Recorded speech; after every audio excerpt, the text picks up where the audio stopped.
I think the Los Angeles Lakers are playing a dangerous game. I think they're playing a dangerous game. They have made it clear that LeBron James is primary number one. He's the focus of that team, right? You bring in LeBron, obviously you understand what you get. Magic Johnson, you listen to his interviews, you listen to this team, and LeBron is number one. All right, we get that, and that's fair. LeBron deserves that. He's one of the best of all time. He's still playing phenomenal basketball offensively. So we got number one. Here's what I don't like. The Lakers, to me, have let it be known that Brandon Ingram is number two. I don't like that. I don't like that. I watch basketball. I pretty much watch most of the Lakers dribble. I watch as much Laker basketball as I can. I'm a Laker fan, y'all, but I'm not biased in my videos. I watch a lot of the Lakers basketball games. When I watch hooping, when I just watch hooping, more times than not, Kyle Kuzma is a better basketball player than Brandon Ingram. There have been spots when you look up and Brandon Ingram is doing great things, but Kyle Kuzma's a good NBA player right now. Brandon Ingram has superstar potential. He could be a superstar. Kyle Kuzma, I don't think he has superstar potential. That's my opinion. I think he's kind of, he's older. He did more time in college. I don't think Brandon Ingram has superstar potential. But at the same time, he ain't even balancing out to a good player right now. Kyle Kuzma, more times than not, when given opportunity, is a good player in this league. I think Josh Hart would be a good player in this league. I'm looking up at Brandon Ingram like, Lakers, y'all trying to do entirely too many damn things at the same time. Talked about this in one of my previous videos. LA, at the same time, you're trying to compete for a top spot in the Western Conference, right? You're trying to compete with the likes of Golden State, and the Lakers don't have nowhere near the amount of talent as Golden State. But when you got that man LeBron James on your roster, he wants to win every night. That's the standard, and I respect that. He said he knew what he was getting himself into. You can't one minute want to compete with the, and obviously I love that LeBron goes out and tries to win every game, but they're trying to compete in the, because when Draymond and KD got into it, everybody in the NBA is like, okay, maybe there's a chance somebody can sneak in and catch this team slipping in the playoffs 4 times and get them out of there. I doubt it. I still think Golden State's to me, the favorite by far. But that's how teams are thinking right now. So right now, the Lakers are like, yo, we could maybe get that 2 or 3 seed. West is wide open right now. Shoot, you win 4 games, you could be the number 2 seed right now. Going 4-game winning streak, you can be number 2 seed. Y'all can't go for it though, and then at the same time try to find the next guy.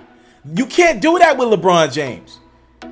These kids need to be placed in real moments. Remember how the Russell Westbrook and Kevin Durant and how they learned in Seattle, and then they went on to OKC, they got James Harden.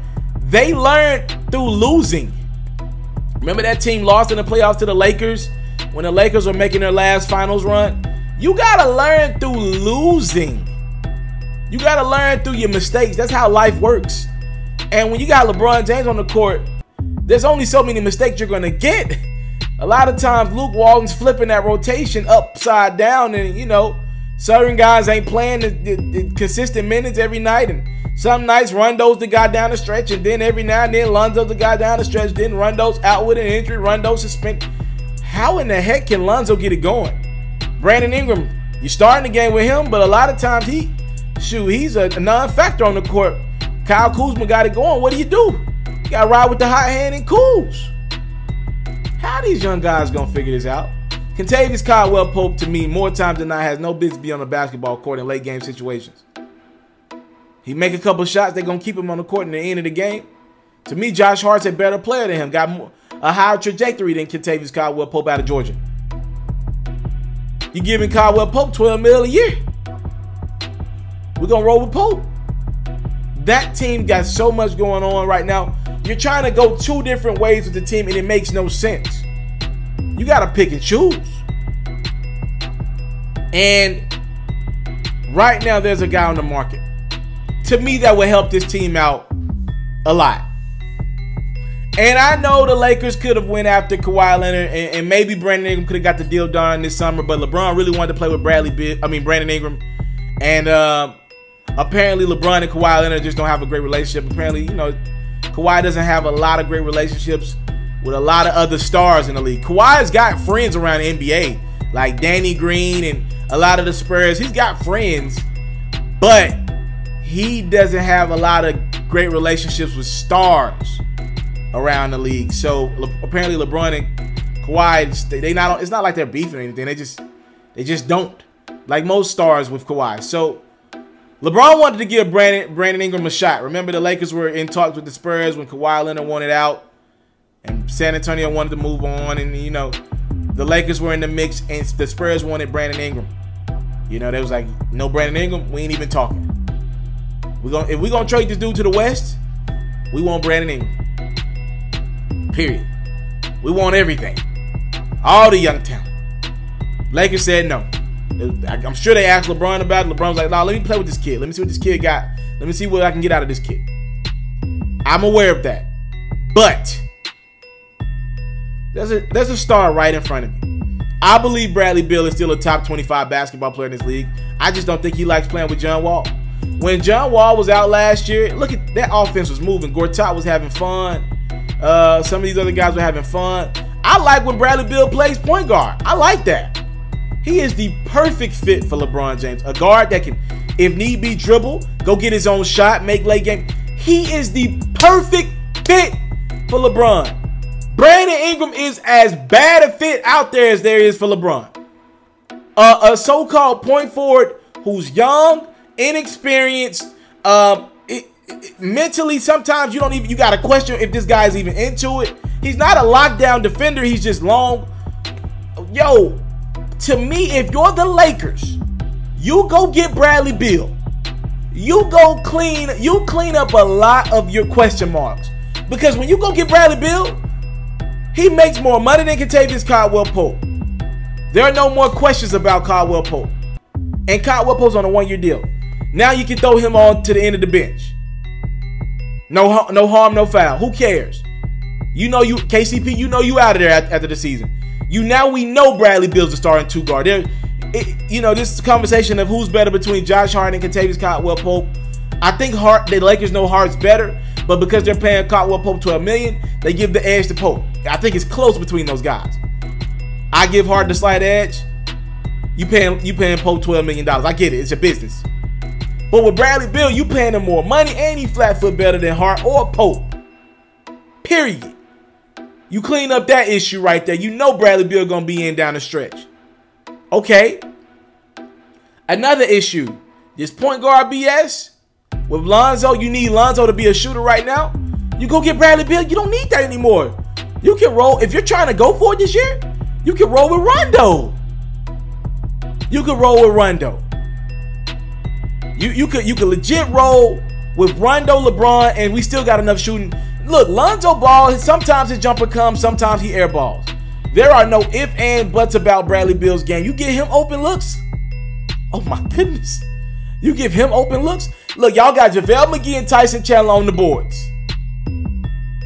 All them offensive rebounds, kick out to open shooter. You ain't kicking it out to Rondo. You ain't kicking it out to LeBron. You kicking that thing out to Bradley Beal off a LeBron pass? That's going through the bottom of the net.